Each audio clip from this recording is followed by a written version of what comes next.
Balancing of demand and supply in the grid is a very important issue and which has been worrying the system operators.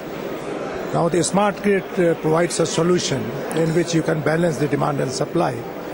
Currently there is no regime of smart grid in the country.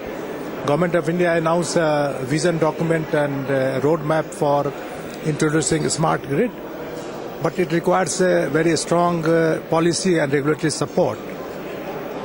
This is what we are discussing here, what type of regulatory support should be there, which will enable a smart grid to happen.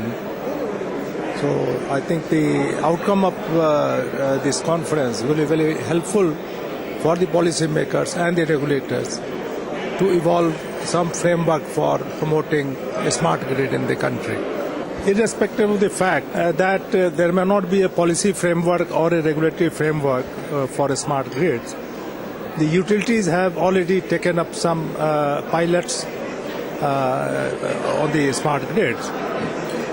But to have a large-scale rollout of smart grids in the country, we need a very strong policy and regulatory framework.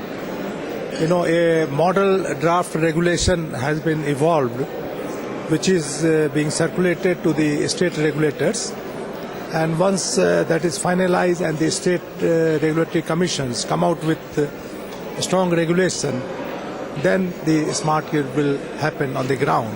Basically, the issue is the financing of smart grid projects, and the regulation will provide for financing of smart grid projects, building into the system of the utility.